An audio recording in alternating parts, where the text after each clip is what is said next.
But I would like to ask a question to the pair of you, really, if I could, which is that we've seen from you this combination of really an international momentum and the leverage of a number of international standards, and then pilot environments, demonstrator and project environments that are really cutting the edge on content creation, content validation, deployment validation, clinical use experience.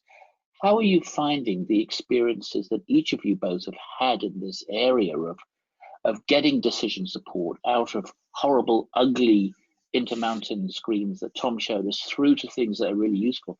How is that faring against other initiatives worldwide? Are we out on a limb doing something weird that is everybody else comfortable reading 18-page guidelines? Or are there some parallel efforts elsewhere that you're aligning with? I mean, I can tell you the people at Intermountain Healthcare, they'd be slightly unhappy if you said that was an ugly guideline, because that's about version 98 or something. But they are very aware. Okay. I mean, they're world leaders, and they're very. I once asked them the question, you know, how do you get clinicians to use this? Because I mean, they're all, you know, Harvard Medical School kind of doctors. These aren't kids, you know. And they're dealing with things like sepsis or acute ischemic stroke, etc. And he said, you know, they're printed and they're on the side of the bed or wherever, and they use them or not.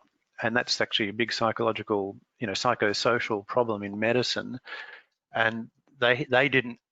I mean, the project I was working on was one that was attempting to, and certainly partially succeeding on integrating a computable version into the cognitive, you know, what I think of as the cognitive loop, the cognitive space. So it's a real-time thing and working as a co-pilot and all that sort of stuff. I mean, there's so much to solve, and I think we're formalizing the logic, and you know, you have little tables and decision trees and all that sort of stuff. That's less hard. I mean, Rong's got more experience. He's done a lot of score stuff. Getting the data, what I called in my presentation the ONTIC data variables, every place I've seen has the same problem.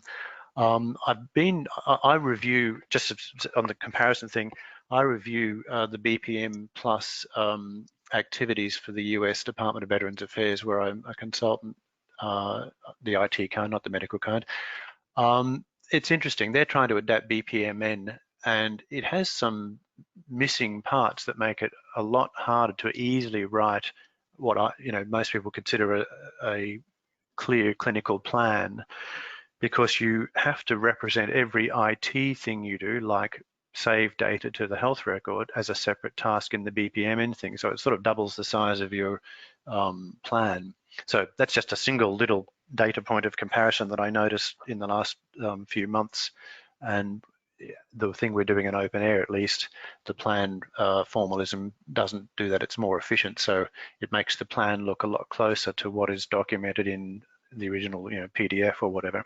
Anyway, I'll stop there. We don't have much time.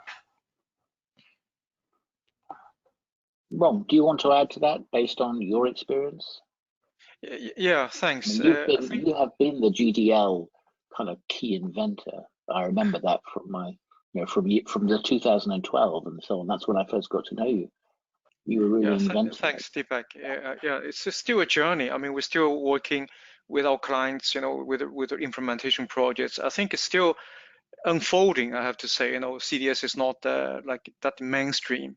But I think we start to see a pressures mounting in healthcare, in different segments, in primary care, in the private area, you know, even in Sweden, you know, clinicians come to us and say they need this support, you know, to allow them to work better, be more productive and so on.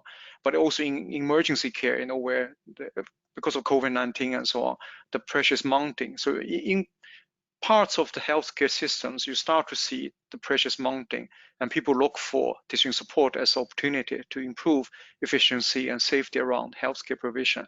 But I mean, I'm glad you asked this question. You know, it's about, I think eventually it's about the scalability issue. You know, it's a scalability challenge. How you can safely produce high quality content. It's essentially about that. You know, how you can engage as many as possible, not the PhD with MD and with the programming skill, but average healthcare provider with maybe some IT background can be part of the content producing and maintain this. As Tom said, these things are fast moving. You can't allow something to be stuck there in some vendor proprietary format and for years and years. We need to have international collaboration on these things. So using standards, share learning, even share the content is the way to go, I think. I'll just add one final thing. The experience of RONG and GDL2, and they've had it out in the wild, and they've done, is it something like 200 guidelines now? A lot. It's 400. Is it 400? Sorry. Yes. Oh God, it's huge.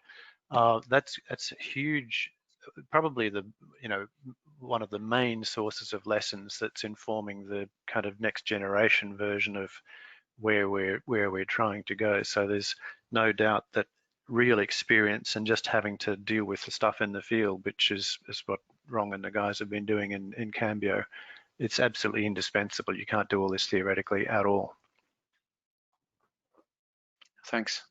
That's very helpful. Sarah, if you don't mind, I know we're getting a little bit late, but I would like to throw in David Rusland's question, if that's all right.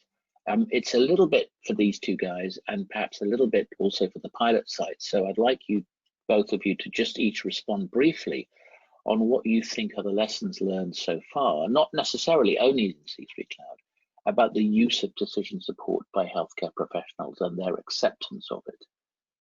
I will ask the pilot sites to stand by for that question as well. So all I would like from each of you is just a quick, what do you sense to be the way the health professionals are moving towards acceptance? There's a lot of things that could be said. My experience on seeing voice interaction at Intermountain Healthcare, I originally thought when, some of the project people wanted to put that in, I thought, oh, we can, put it on at the end. How wrong I was. That absolutely changes everything. It integrates it into the real timeline of work without destroying the cognitive, or actually the sterile field, the hands and so on. So just that one thing is a thing that made quite a lot of clinical people there. So they had nurses and radiologists where they tested some of this stuff. They started thinking, hang on, we could use this. It's not going to get in our way. So that's my lesson.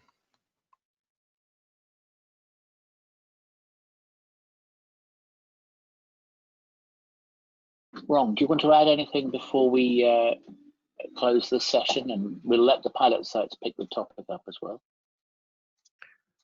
Well, I think my comment would be, I think probably, the attitude is quite practical. We're aiming for low-hanging fruits, where the healthcare is under a lot of stress, where there are easy things to do with simple alert, with simple score calculation, with simple aggregation.